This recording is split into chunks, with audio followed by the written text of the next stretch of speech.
All right, today I want to discuss knee valgus, okay, which is a common topic, especially with women's basketball or girls basketball. And then I also want to discuss proper technique for a change of direction move. Right? So first, knee valgus is when you see the foot and the knee collapse. Okay, is generally how we refer to it. So let's say I'm landing from a jump, and my knee is going to turn inwards. Okay, so my knee ends up inside my foot, and basically my femur is rotating inwards, and my foot is collapsing or pronating in. Okay, and I end up in this position, which is not a strong position to be in, and that is why some people point to that as a symptom or something that causes ACL injuries or non-contact ACL injuries. Now I want to differentiate that position, the knee valgus position with my knee in, from a position where my foot is outside my knee and my knee is outside my hip when I'm changing directions. Okay, so if I'm going to change directions, I want to get my center of pressure, or where my foot contacts the ground, outside my center of mass.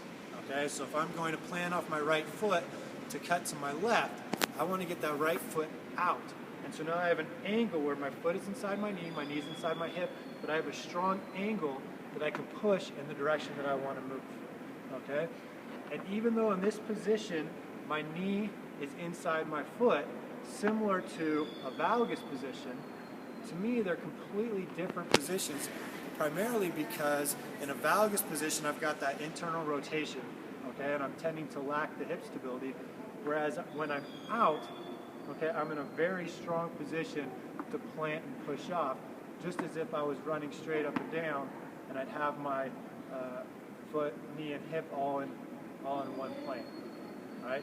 So it's one thing that I think has become an issue because we've become so conscious of a knee valgus position and preventing ACL injuries that I see some coaches and they want to change directions, and they're teaching players that when they change directions, they need to have their foot, their hip, and their knee all in one line.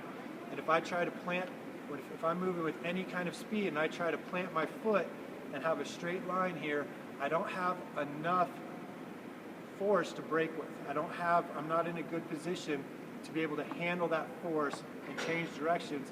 And ultimately, I'm going to continue moving in my prior direction, either with my knee moving out, my hip continuing to move, or potentially rolling my ankle, because I don't have that position in which to break and push off in a new direction.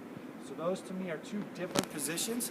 The knee valgus, especially from a jump landing or on a change of direction move, and a strong foot, knee, hip position where I'm kind of extended and ready to push off and extend in the direction that I want to go to. Again, those are two different positions, and we're teaching two different things and talking about two different things when we discuss these positions, both the good and the bad positions.